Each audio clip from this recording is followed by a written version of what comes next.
3000 साल पहले इजरायलियों से एक वादा हुआ था। यह वादा किसी राजा, किसी योद्धा या किसी दार्शनिक ने नहीं किया था। यह वादा परमेश्वर ने किया था। यह वादा एक आदमी से था, याकूब से, जो अब्राहम का पोता था और इसहाक का बेटा। याकूब के 12 बेटे थे। यही 12 बेटे बाद में 12 गोत्रों में बदल गए। ये गोत्र इजराइल की पहचान बन गए। लेकिन आज बहुत से लोग पूछते हैं, ये 12 गोत्र अब कहाँ हैं? क्या वे सच में गायब हो गए? क्या वे इतिहास में खो गए? या वे अब भी कहीं हैं हमारे आसपास? यह सवाल बहुत बड़ा है और इसका जवाब बाइबल की गहराई में छिपा है। सोचिए, अगर आपका पड़ोसी, कोई सहकर्मी या कोई जान पहचान का व्यक्ति उन्हीं गोत्रों का वंशज हो तो यह सुनने में अजीब लगता है, लेकिन असंभव नहीं है, क्योंकि बाइबल में जो कुछ लिखा है वह केवल अतीत की कहानी नहीं है, वह आज भी हमारी दुनिया को आकार दे रही है। ये कहानी शुरू होती है याकूब के घर से। याकूब का पारिवारिक जीवन बहुत ही उलझा हुआ था। उसके घर में भावनाएं, रिश्ते, ईर्ष्या, प्रेम और संघर्ष सब कुछ था। ये सब शुरू हुआ 2 बहनों से, लिया और राहेल। ये दोनों बहनें याकूब की पत्नियां थीं, लेकिन यह सिर्फ 2 पत्नियों की बात नहीं थी। यह एक गहरा पारिवारिक संघर्ष था जो पीढ़ियों तक चलता रहा। लिया को अक्सर नजरअंदाज किया गया क्योंकि वह सुंदर नहीं मानी जाती थी, लेकिन उसमें एक शांति थी, एक मजबूती थी। राहेल सुंदर थी, लेकिन उसे संतान नहीं हो रही थी। उन दिनों में एक स्त्री की पहचान उसकी संतान से जुड़ी होती थी। राहेल की यह स्थिति उसके लिए बहुत दुखद थी। इसी कारण से दोनों बहनों में एक प्रतिस्पर्धा शुरू हो गई। लिया ने याकूब को 6 बेटे दिए, रूबेन, शिमोन, लेवी, यहूदा, इस्साकार और जबूलून। राहेल को जब कोई संतान नहीं हुई तो उसने अपनी दासी बिल्हा को याकूब के पास भेजा ताकि उसके जरिए संतान पा सके। बिल्हा से 2 बेटे हुए, दान और नप्ताली। फिर लिया ने भी अपनी दासी झिल्पा को याकूब को दे दिया। झिल्पा से गाद और आशेर पैदा हुए। बाद में परमेश्वर ने राहेल की प्रार्थना सुनी और उसे भी एक बेटा हुआ, यूसुफ। बाद में राहेल की मृत्यु के समय एक और बेटा हुआ, बिन्यामीन। इस तरह 12 बेटे हुए, जिनसे 12 गोत्र बने। अब सवाल उठता है, परमेश्वर ने बहुविवाह को क्यों होने दिया? बाइबल यह साफ करती है कि परमेश्वर की अनुमति हमेशा उसकी इच्छा नहीं होती।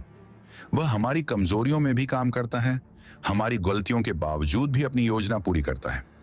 याकूब के ये 12 बेटे एक परिवार थे, लेकिन उनके बीच भी मतभेद थे, झगड़े थे और ईर्ष्या थी। इन सब में सबसे अलग था यूसुफ। वह याकूब का सबसे प्रिय बेटा था, क्योंकि वह राहेल का बेटा था, जिसे याकूब सबसे ज्यादा चाहता था। यूसुफ को एक रंग बिरंगा खास वस्त्र मिला था, जिसे देखकर उसके भाई ईर्ष्या करने लगे थे। यूसुफ ने कुछ दर्शन देखे थे जिनमें उसके भाई और माता पिता उसके आगे झुक रहे थे। यह बात उसके भाइयों को और चुभ गई। उन्होंने यूसुफ से नफरत करना शुरू कर दिया। एक दिन जब यूसुफ अपने भाइयों को देखने गया तो भाइयों ने उसे पकड़ लिया और एक कुएं में फेंक दिया। फिर उन्होंने उसे गुलामी में बेच दिया। याकूब को झूठ बोलकर बताया गया कि यूसुफ जंगली जानवरों का शिकार हो गया।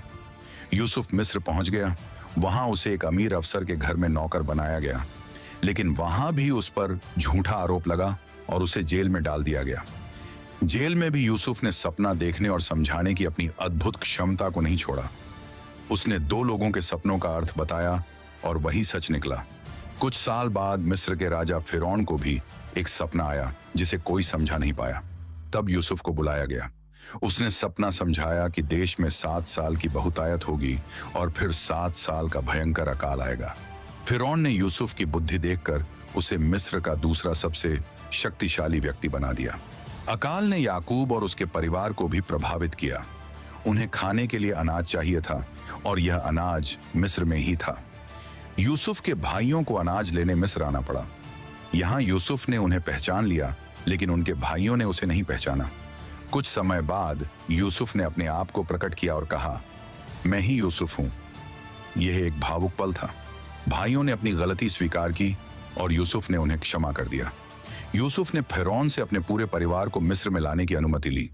याकूब और उसका पूरा परिवार मिस्र आ गया और गोशेन नाम की एक अच्छी जगह में बस गया। याकूब ने मरने से पहले अपने सभी बेटों को आशीर्वाद दिया। यह आशीर्वाद बाद में उनके गोत्रों के भाग्य को तय करेंगे। शुरू में याकूब का परिवार मिस्र में बहुत आदर के साथ रहा। यूसुफ के कारण फिरौन उन्हें सम्मान देता था। लेकिन समय बीतने के साथ यूसुफ और उसका फिरौन दोनों मर गए।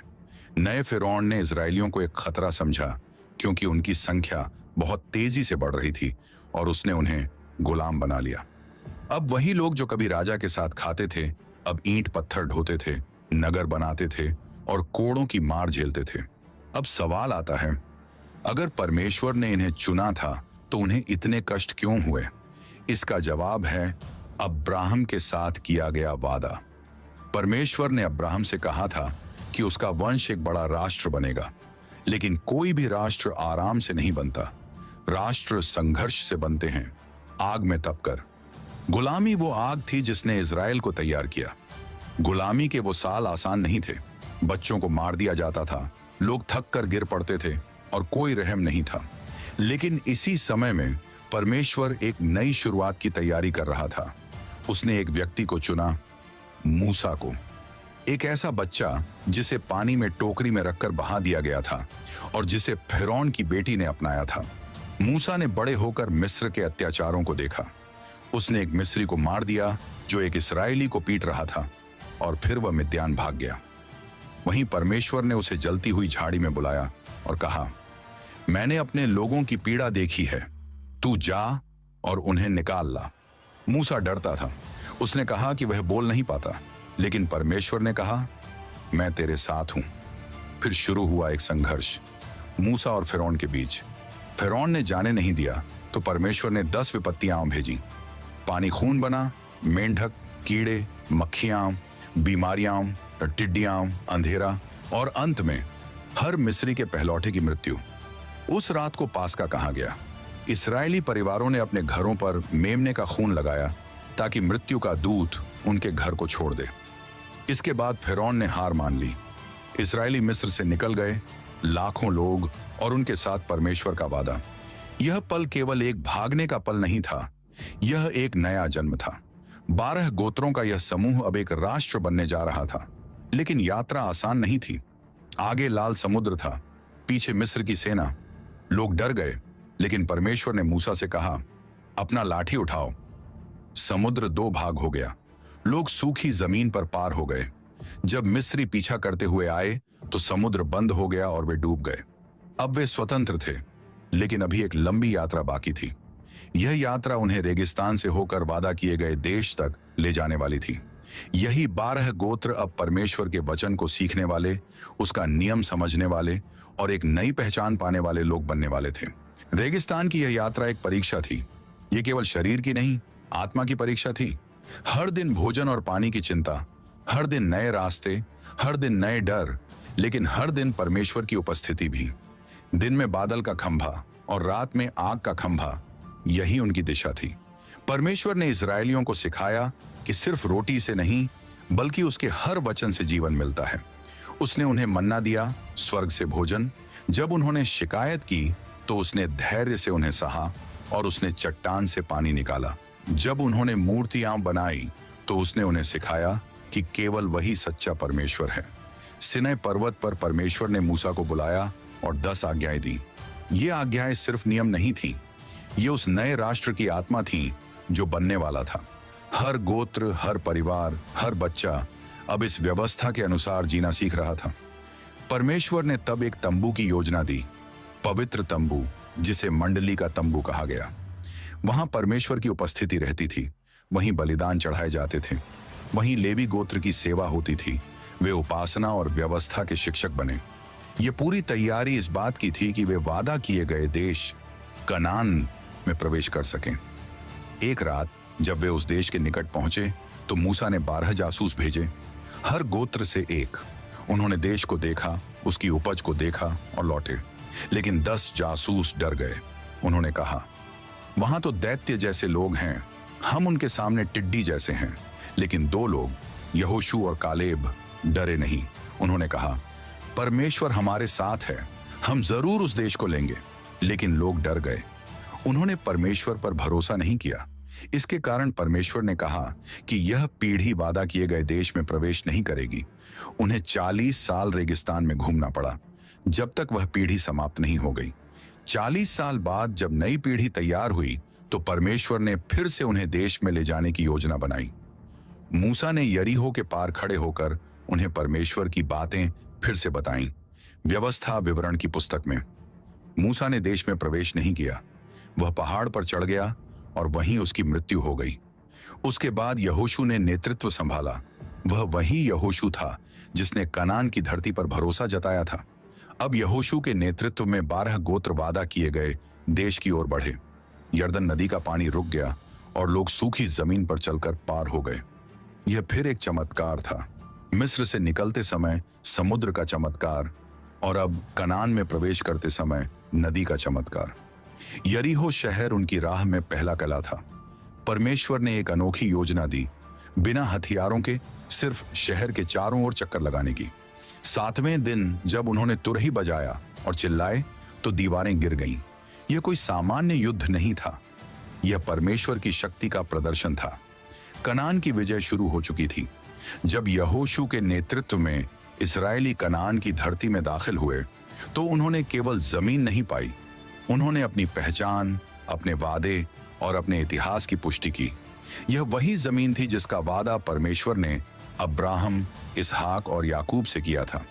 अब यह जमीन उनके सामने थी, लेकिन इसका अर्थ केवल घर बसाना नहीं था। इसका अर्थ था जिम्मेदारी और विश्वास की परीक्षा। विजय की शुरुआत यरीहो से हुई, जहां की दीवारें परमेश्वर की शक्ति से गिर गईं। फिर कई अन्य शहरों को जीत लिया गया। हर विजय यह साबित कर रही थी कि यह लड़ाई केवल तलवारों की नहीं थी, यह परमेश्वर की योजना का हिस्सा थी। यहोशू के नेतृत्व में एक के बाद एक शहर उनके सामने झुकते चले गए। कई बार ऐसी स्थिति भी आई जब सूर्य को रुकना पड़ा ताकि इजरायली लड़ाई पूरी कर सकें। बाइबल बताती है कि परमेश्वर ने यहोशू की प्रार्थना सुनी और सूर्य को रुकने दिया। यह कोई साधारण बात नहीं थी। यह दिखाता है कि जब परमेश्वर किसी योजना में होता है तो प्रकृति भी उसकी आज्ञा मानती है। कनान पर विजय के बाद अगला बड़ा काम था जमीन का बंटवारा। यह आसान काम नहीं था। 12 गोत्रों में जमीन को किस तरह बांटा जाए, कौन कहां रहेगा, यह फैसला कोई इंसान अपने मन से नहीं कर सकता था।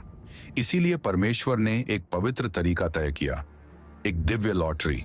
हर गोत्र के नाम एक एक पत्थर पर लिखे गए। एक मानचित्र तैयार किया गया। फिर जैसे जैसे पत्थर निकाले जाते वैसे वैसे तय होता गया कि कौन गोत्र कहां रहेगा। परमेश्वर की योजना में कोई गलती नहीं होती। उसने हर गोत्र को उसकी आवश्यकता, ताकत और जिम्मेदारी के अनुसार जमीन दी। यहूदा गोत्र को यरूशलेम के आसपास की पहाड़ी जमीन मिली। यह कोई संयोग नहीं था। यह गोत्र बाद में शाही गोत्र बना, जिससे राजा दाऊद और सुलेमान निकले, और आगे चलकर यीशु मसीह की वंशावली भी इसी गोत्र से जुड़ती है। जबूलून और इस्साकार जैसे गोत्रों को समुद्र के किनारे की जमीन मिली, जो व्यापार के लिए उपयुक्त थी। आशेर गोत्र को जैतून के बागों वाली उपजाऊ भूमि दी गई। गाद और रूबेन को यरदन नदी के पूर्व की जमीन मिली। आधे मनश्य गोत्र ने भी वहीं बसने का निर्णय लिया। लेवी गोत्र को जमीन नहीं दी गई, उनका काम अलग था। वे परमेश्वर की सेवा के लिए अलग किए गए थे। उन्हें इस्राएल भर में शहर दिए गए ताकि वे हर गोत्र में जाकर परमेश्वर की व्यवस्था सिखा सकें, उपासना का नेतृत्व कर सकें और बलिदानों की सेवा करें। उनकी असली संपत्ति परमेश्वर था, जमीन नहीं। हर सीमा, हर बांट, हर जिम्मेदारी, सब कुछ परमेश्वर के वादे को पूरा करने की दिशा में एक कदम था। अब्राहम से किए गए वादे, मैं तुझे एक महान राष्ट्र बनाऊंगा, ये वादे अब मूर्त रूप ले रहे थे। सदियों की प्रतीक्षा, कठिनाइयां, गुलामी और रेगिस्तान की यात्रा अब इस एक पल में पूरी हो रही थी। लेकिन जमीन पाना और उस पर बसना दो अलग बातें थीं। कनान की भूमि पर बसने के बाद चुनौतियां खत्म नहीं हुई थीं। इसके बाद शुरू हुआ राष्ट्र का निर्माण। अब उन्हें न केवल एक जमीन पर रहना था, बल्कि एक नियम, एक व्यवस्था, एक आस्था के अनुसार एक साथ जीना था। हर गोत्र को अपनी जिम्मेदारी निभानी थी। उन्हें न केवल खेती करनी थी या घर बसाना था, बल्कि परमेश्वर के वचन के अनुसार चलना था। यही वह पहचान थी जो उन्हें बाकी सभी देशों से अलग बनाती थी। यहोशू ने कनान पर कब्जा करने के बाद अपने जीवन के अंत में सभी गोत्रों को इकट्ठा किया और एक अंतिम संदेश दिया। उसने कहा, अगर तुम्हें परमेश्वर की सेवा करना कठिन लगता है तो आज चुन लो कि तुम किसकी सेवा करोगे, लेकिन मैं और मेरा घराना, हम तो केवल परमेश्वर की सेवा करेंगे। यह संदेश सीधा था, स्पष्ट था और आने वाली पीढ़ियों के लिए एक उदाहरण था। इसके बाद यहोशू की मृत्यु हो गई। उसने एक महान कार्य पूरा किया, एक गुलाम राष्ट्र को परमेश्वर के वादे की भूमि तक पहुंचाया और वहां स्थापित किया। लेकिन यह अंत नहीं था, यह तो एक नई शुरुआत थी। अब जब 12 गोत्र अपने अपने क्षेत्रों में बस गए तो उनके बीच का संबंध भी नया रूप लेने लगा। उन्हें एक राष्ट्र की तरह रहना था, एक व्यवस्था के तहत। लेकिन यह समय आसान नहीं था। एक ओर जमीन उपजाऊ थी, दूसरी ओर उनके आसपास के अन्य जातियां और राष्ट्र मूर्ति पूजक थे। वे इस्राएल को अपने रंग में रंगना चाहते थे। यही वह समय था जब इस्राएल ने बार बार परमेश्वर को छोड़ा, मूर्तियों की ओर मुड़े और फिर कष्ट में पड़े। लेकिन हर बार जब उन्होंने परमेश्वर को पुकारा, उसने एक न्याय को उठाया जो उन्हें शत्रुओं से बचाता, फिर उन्हें सही रास्ते पर लाता। यह चक्र बार बार चलता रहा। पाप, पीड़ा, प्रार्थना, उद्धार, फिर से पाप। लेकिन हर बार परमेश्वर धैर्य रखता, हर बार वह उन्हें एक और अवसर देता। इसी काल में इस्राएल ने यह महसूस किया कि उन्हें एक स्थायी नेता चाहिए, एक राजा। वे अन्य राष्ट्रों की तरह बनना चाहते थे। उन्होंने शमूएल नामक भविष्यवक्ता से एक राजा मांगा। परमेश्वर ने उन्हें शाऊल दिया, एक लंबा, सुंदर और प्रभावशाली व्यक्ति। लेकिन शाऊल की अवज्ञा और अहंकार ने उसका अंत दुखद बनाया। इसके बाद परमेश्वर ने दाऊद को चुना, एक चरवाहा लड़का जो बेतलेहेम से था। वही दाऊद जिसने गोलियत को हराया था, वही दाऊद जिसे परमेश्वर ने मेरे मन का मनुष्य कहा। दाऊद ने सभी गोत्रों को एकजुट किया, यरूशलेम को राजधानी बनाया और इस्राएल को एक पहचान दी। दाऊद की मृत्यु के बाद उसका पुत्र सुलेमान राजा बना। सुलेमान ने यरूशलेम में पहला मंदिर बनवाया, जो एक भव्य और अद्भुत भवन था। उसकी बुद्धि के किस्से दूर दूर तक प्रसिद्ध हुए। लेकिन सुलेमान का शासन भी पूरी तरह सही नहीं था। उसने विदेशी पत्नियां रखीं और उनके देवताओं की पूजा करने लगा। इससे यह दिखा कि जब कोई राजा परमेश्वर से दूर होता है तो पूरी प्रजा पर उसका असर पड़ता है। सुलेमान की मृत्यु के बाद यह राज्य टूट गया। उसके पुत्र रहूबियाम ने प्रजा की परेशानियों को सुनने के बजाय उन्हें और बढ़ाने की धमकी दी। इससे 10 गोत्र अलग हो गए और उत्तरी राज्य इस्राएल नो बना। केवल यहूदा और बिन्यामीन गोत्र दक्षिण में बचे, जिससे यहूदा राज्य बना। अब एक राष्ट्र 2 भागों में बढ़ चुका था। राजा सुलेमान की मृत्यु के बाद इस्राएल का इतिहास एक बहुत बड़े मोड़ पर आ गया। पहले जो एक राष्ट्र था वह अब 2 हिस्सों में बढ़ चुका था। 10 गोत्रों ने उत्तरी राज्य इजराइल बनाया, जिसकी राजधानी सामरिया थी, जबकि 2 गोत्र यहूदा और बिन्यामीन दक्षिण में रह गए और यहूदा राज्य बना, जिसकी राजधानी यरूशलेम थी। उत्तरी राज्य की शुरुआत ही गलत आधार पर हुई। नए राजा यारोबियाम को डर था कि अगर लोग त्योहारों के लिए यरूशलेम जाते रहेंगे तो उनका दिल फिर से यहूदा के राजा रहूबियाम की ओर झुक सकता है। इसलिए उसने 2 सोने के बछड़े बनवाए और कहा, यही तुम्हारे परमेश्वर हैं जो तुम्हें मिस्र से निकाल कर लाए थे। उसने लोगों को यरूशलेम जाने से रोका और मूर्ति पूजा की शुरुआत कर दी। उत्तरी राज्य में एक के बाद एक ऐसे ही राजा आए जिन्होंने परमेश्वर को छोड़ दिया और लोगों को भी बहका दिया। मूर्ति पूजा, अन्याय, भ्रष्टाचार, ये सब आम हो गया। परमेश्वर ने उन्हें कई बार चेतावनी दी। उसने अपने भविष्य वक्ताओं को भेजा, जैसे एलियाह और एलीशा। उन्होंने लोगों को जगाने की कोशिश की, उन्हें चेताया कि अगर वे नहीं सुधरे तो विनाश निश्चित है। लेकिन लोगों ने उनकी बातें नहीं मानी। वे अपने मार्ग पर चलते रहे और धीरे धीरे परमेश्वर का धैर्य भी समाप्त होने लगा। इसी बीच एक नया खतरा उत्तर से उभर रहा था, असीरियन साम्राज्य। वे क्रूर, निर्दयी और बेहद शक्तिशाली थे। उन्होंने कई देशों को जीत लिया था और अब उनकी नजर इजराइल पर थी। उत्तरी राज्य के नेताओं ने सोचा कि अगर वे मिस्र के साथ मिल जाएं तो असीरियों को रोक सकते हैं। लेकिन वे भूल गए कि परमेश्वर ने हमेशा मना किया था कि वे विदेशी ताकतों पर भरोसा न करें। उन्होंने परमेश्वर को छोड़ दिया और इंसानों पर भरोसा किया, और यही उनकी सबसे बड़ी गलती थी। 722 ईसा पूर्व में असीरियों ने सामरिया पर हमला कर दिया। शहर को घेर लिया गया, लड़ाई हुई, विनाश हुआ और अंत में सामरिया गिर गया। उत्तरी राज्य इजराइल अब खत्म हो चुका था। लेकिन असीरियों ने सिर्फ जीत कर छोड़ नहीं दिया। उन्होंने एक भयानक योजना बनाई। उन्होंने वहां के लोगों को पूरी तरह से वहां से हटा दिया। 10 गोत्रों को इधर उधर बिखेर दिया गया। हाला, हाबोर और मादियों जैसे दूर दराज के क्षेत्रों में भेज दिया गया। परिवारों को अलग कर दिया गया। लोगों को अपनी पहचान, अपनी भाषा, अपने रीति रिवाज सब कुछ छोड़ना पड़ा।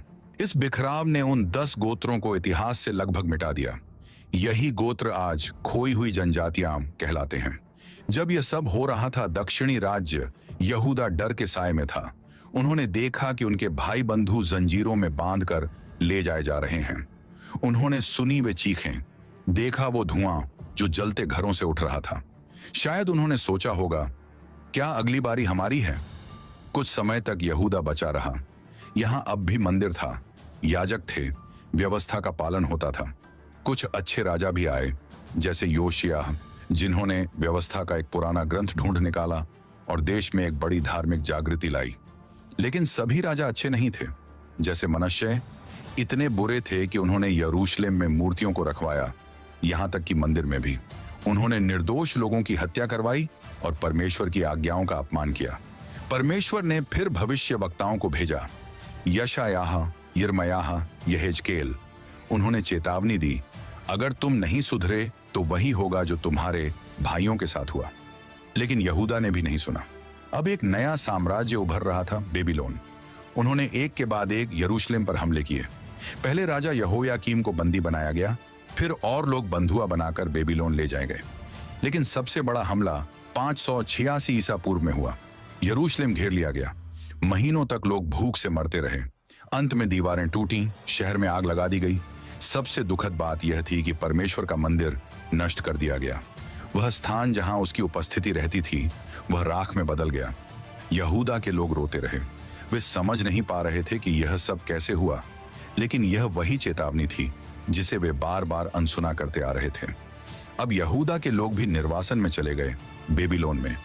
यह जगह उनके लिए अजनबी थी। भाषा, रीति, लोग, सब कुछ नया और अनजाना था। लेकिन इस अंधेरे में भी एक आशा की किरण थी।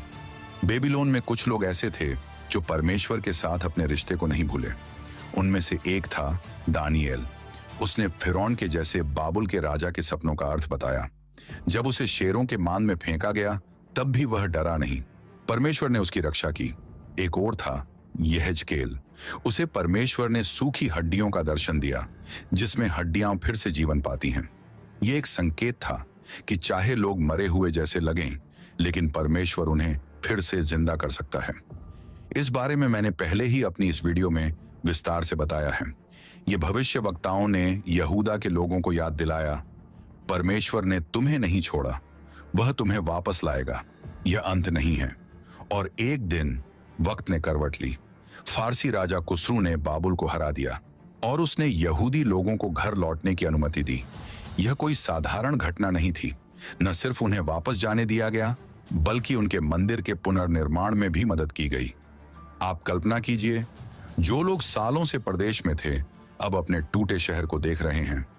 यरूशलेम खंडहर हो चुका था, लेकिन उन्होंने हिम्मत नहीं हारी।